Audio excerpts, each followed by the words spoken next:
After months of a crippling drought, most of the nomadic herders in this region of Ethiopia have lost the majority of their livestock. May God give us rain. May God give us his mercy. I don't think our way of life can survive this. I've seen goats eating their own feces and camels eating other camels. Without their animals, the herders have practically nothing left. There has hardly been a drop of rain here in 18 months. The animals that have survived are dangerously thin. On the market, they are nearly worthless. People here are struggling to cope. This drought is very different from the previous ones. We've never suffered like this. The UN estimates that up to 6.5 million people in Ethiopia are grappling with food insecurity because of the drought, a catastrophe that hits children the hardest. We come across some of the mothers who, because of they are not fed, they are not getting any food, they are not producing enough food for children or enough breastfeeding for children. For children that are too weak, doctors are forced to feed them milk through tubes. This is the worst drought to hit the Horn of Africa in decades. According to the UN, the arid conditions are pushing 20 million people towards starvation. Tonight in Kansas, one mangled mile after another, following a Friday nightmare. Oh my gosh. An EF3 tornado packing winds topping 160 miles per hour. This drone video capturing a rare glimpse of the Andover twister. And while you can't hear it, the image's stunning. You can see debris sucked skyward as the funnel forms, seconds before the twister starts tearing through homes. We were not prepared when we came outside to see all of this. So it's pretty shocking. Eric and Melanie Barney showed the closet where the entire family hid, praying as the tornado closed in. We could hear the glass shattering out there, so had no idea what was happening. Officials crediting early warnings with 0 tornado deaths, but the storm didn't leave without tragedy. It was Gavin's 12th tornado. Beth and Ellen Short say their son Gavin, a top meteorology student at the University of Oklahoma, called to say he was storm chasing Friday with 2 friends, Nicholas Nair and Drake Brooks. We love that Gavin was spreading his wings. This is just the worst nightmare for us and 2 other sets of parents. The group safely witnessed the Kansas tornado and was driving back to campus when authorities say their car hydroplaned, putting it in the path of a semi-truck. They were all watching each other's trackers just to make sure that everyone was making it back to Norman. And they noticed that all 3 of their beacons had stopped moving. Authorities say Gavin, Nicholas, and Drake died at the scene. Their lives honored by the National Weather Service, who launched a special weather balloon to pay tribute. Tonight, the university mourning 3 of their own, friends chasing a dream together.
Tom Yamas joins us now. He's got the latest.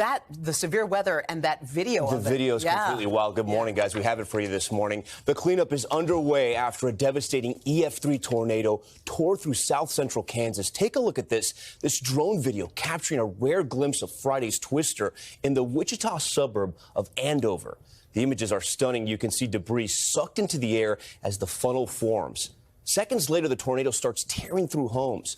The Weather Service says the twister packed winds of up to 165 miles per hour. And look at the damage right there. It was on the ground for 21 minutes. In all, more than 1,000 buildings were damaged in the area, and several people were hurt. Wow, you've seen a tornado, but never, ever during the like day that. Like that. Dylan's tracking the threat of even more. The biggest active wildfire in the U.S. is tearing through drought-stricken forests in New Mexico, threatening homes and forcing thousands of residents to flee for their lives. By 9 o'clock, 9:30, the smoke in the valley was so thick, you needed a butter knife to cut through it. So it came on really fast, and at that point, that's when the law enforcement came by to tell us to get out. The fires are visible from outer space. Firefighters are dropping flame retardant from helicopters and building fire breaks with bulldozers. A high school gym has been set up as an evacuation center. The fire has burned for nearly a month, destroying 300 houses and other structures. Dozens of small towns have been evacuated in the rugged Sangre de Cristo mountains. Some residents in Las Vegas, New Mexico, east of Santa Fe, have decided to stay and fight the flames themselves. This is my home. I got to protect it, you know. I wet down my property, you know, with a hose. The weather forecast doesn't hold out much hope. There's some bad winds coming up Wednesday night, Thursday, really strong.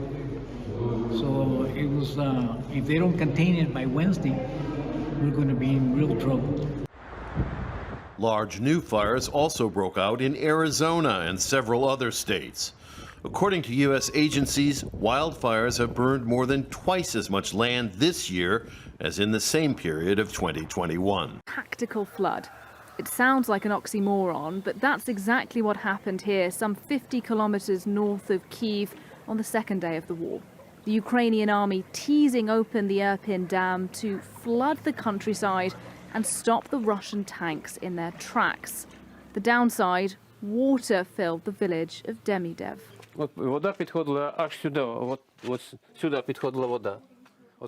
The water reached this level.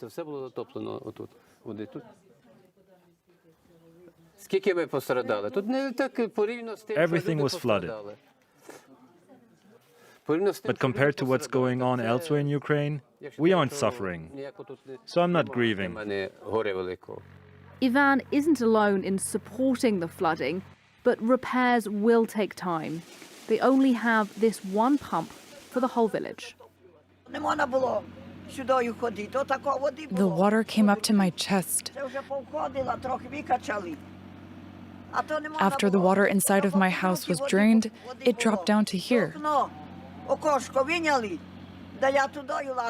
I had to climb out of the window. Nobody came to help. The dam itself was the scene of fierce fighting, and it is now inoperable. Before the battle, this employee helped open the lock and flood the village. I think it was a good idea to do it, because otherwise the Russian tanks would have been able to pass through easily. But instead the tanks got stuck, and Kyiv was safe.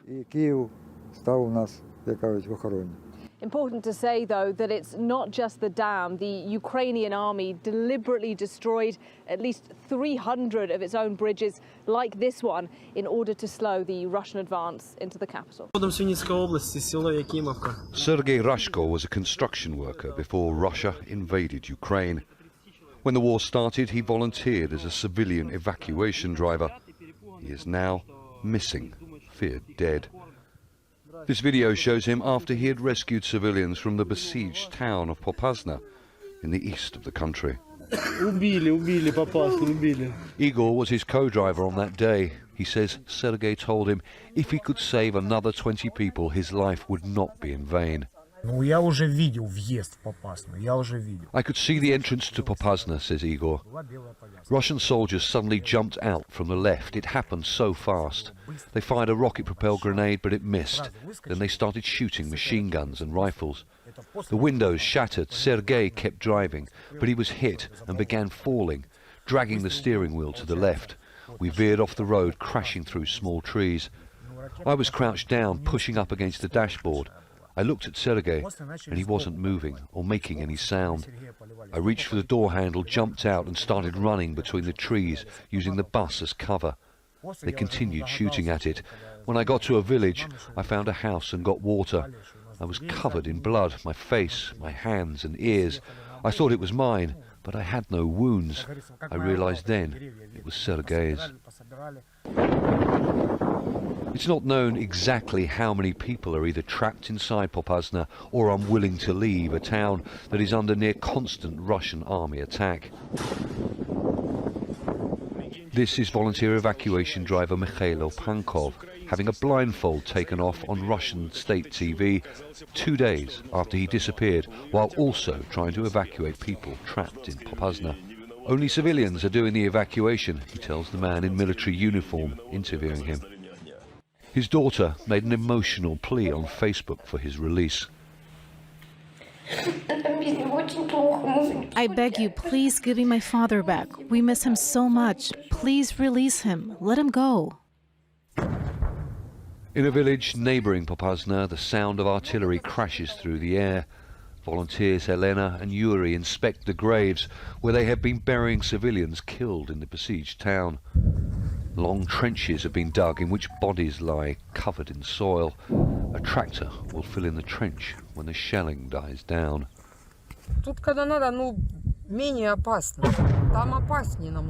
There is more danger. The shells can land on you. Here it is over our heads. We bury them here because it's impossible to bury them under the shelling. It's too dangerous to go in and collect the bodies now. I feel great pity for people killed. If they're alive now, they could be doing something good. It's very hard to comprehend when you find a young person lying dead on the ground. The Ukrainian authorities say DNA testing will be done when the war ends to identify the growing number of unidentifiable civilians killed. This is one of 3 unidentified graves in this graveyard. All that's written on the cross is that a woman's body is buried here and the place where that body was found. Desperate to leave the Russian occupation, they cycled and walked for hours under cover of darkness. Are you going to kill me, says this woman, suspicious, as the Ukrainian police register new arrivals. This was their 4th attempt to flee the Kherson region, where life had become unbearable, says Vladimir.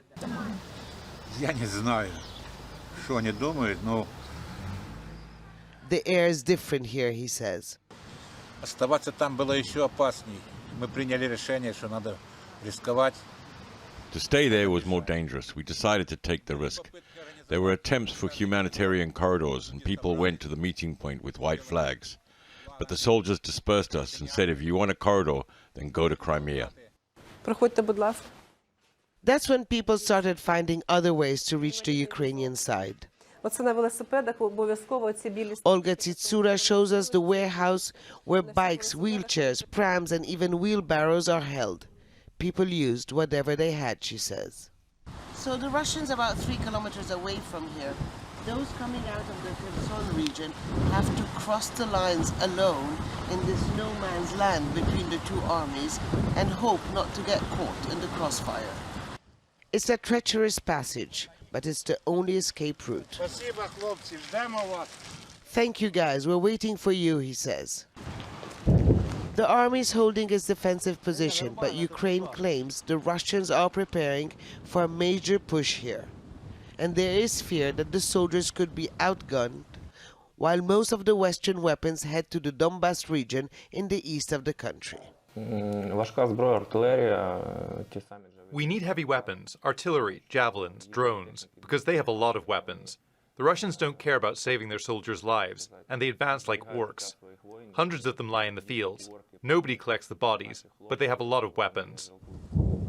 The villages along the contact line come under shelling. The rumble of artillery sounds at regular intervals. But it's the fear of an imminent annexation, just like what happened in Crimea and in Donbass 8 years ago, that are pushing people to cross front lines on their own. Out and safe.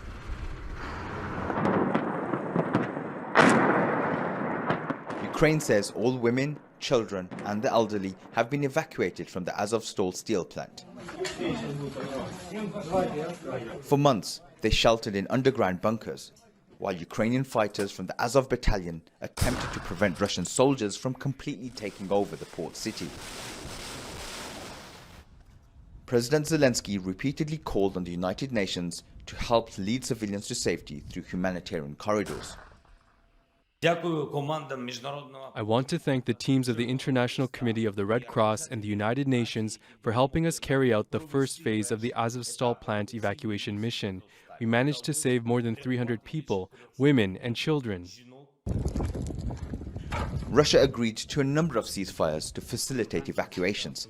Both Kyiv and Moscow repeatedly accused one another of violating the truce. Hundreds of civilians were eventually evacuated in multiple operations led by the United Nations, taken to a nearby village away from the shelling. But with the fate of Ukrainian fighters still in the steelworks, it's unclear if President Vladimir Putin will be able to declare victory in Mariupol in time for May 9th, a day where Russia celebrates the Soviet Union's World War II victory over the Nazis. A powerful explosion destroyed this luxury hotel in the heart of Havana Friday. The first 4 floors of the 5-star Saratoga hotel were gutted in the blast. Upwards of at least 22 people were killed and dozens injured. Eyewitnesses felt the explosion from their homes. I felt a clear explosion, a single boom, and I saw glass falling and a white cloud of dust that would not go away. You could see people shouting, dust rising, the disaster. It was like a horror movie. Really. Search and rescue operations continued into the night to find people trapped under the rubble. A gas leak caused the devastating blast. The country's president was quick to dismiss any speculation that the explosion was deliberate. Everything seems to indicate that it was an accident with a gas tank that caused an explosion. In no case was it a bomb or an attack, as international media already said. The hotel, popular with international tourists, was undergoing renovation work. It was set to reopen to visitors Tuesday after being closed for 2 years due to the pandemic. The disaster is a setback for Cuba's tourism industry. Police cordon off streets at the site of a deadly attack in the city of Elad, where multiple fatalities have been reported in what authorities are calling a terrorist attack. Right now, we are searching for the terrorist. We do not have full indication if it's one terrorist or more. We are conducting a chase after him. We have a helicopter with us, and we are setting roadblocks in order to catch him. Israeli police believe the latest attack to be motivated by the ongoing Israeli-Palestinian conflict, as violence has gripped the Jewish state and West Bank in recent weeks.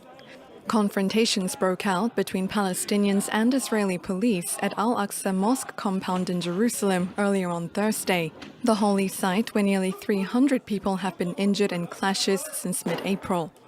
Israel has since responded with arrest raids in Palestinian towns and villages.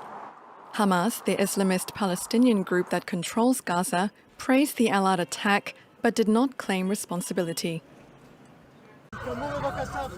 The attack happened as Israel celebrated 74 years of independence.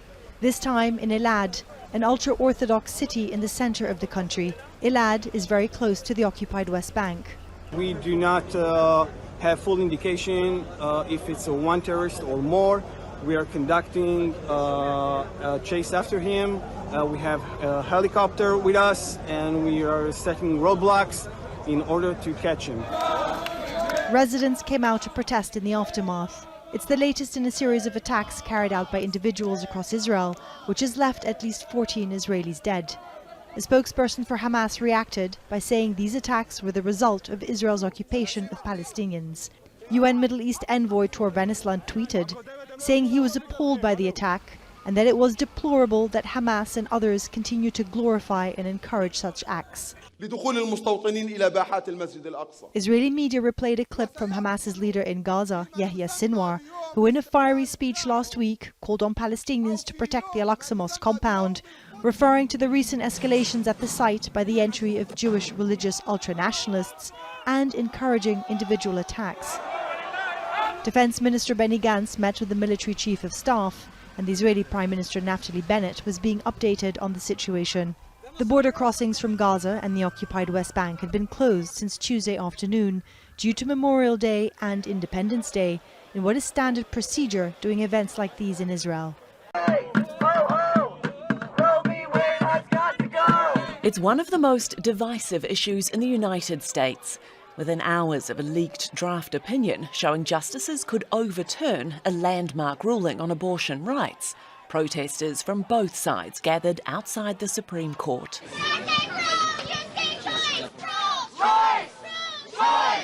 It's been considering whether to overturn the 1973 judgment known as Roe v. Wade that legalized abortions across the country. I'm very passionate about being pro-life, and I'm just here as an observer to see what the attitude is like and kind of witness history, because this is a huge deal.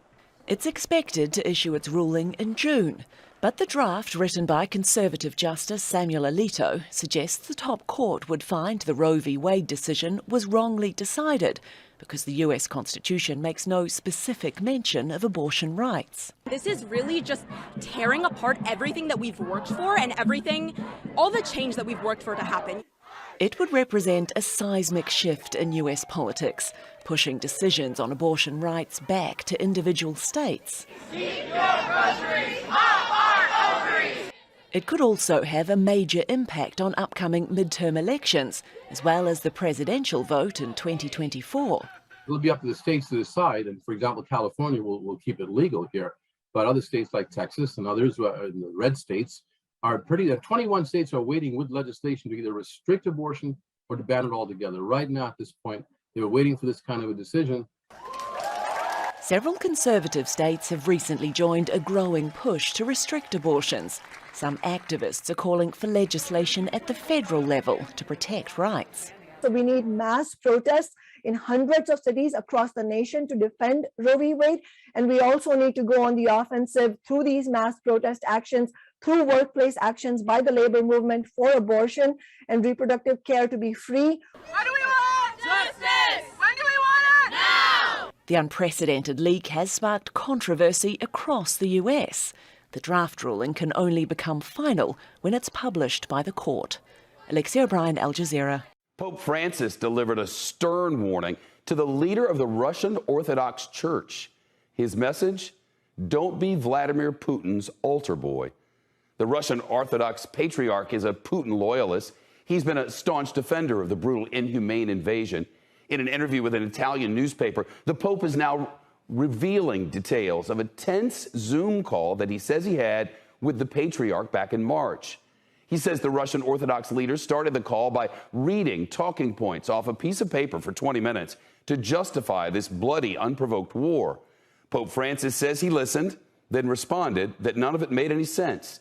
He said he urged the Patriarch to help stop the fighting, find a path to peace, and to stop speaking the language of politics instead of, as he put it, the language of Jesus.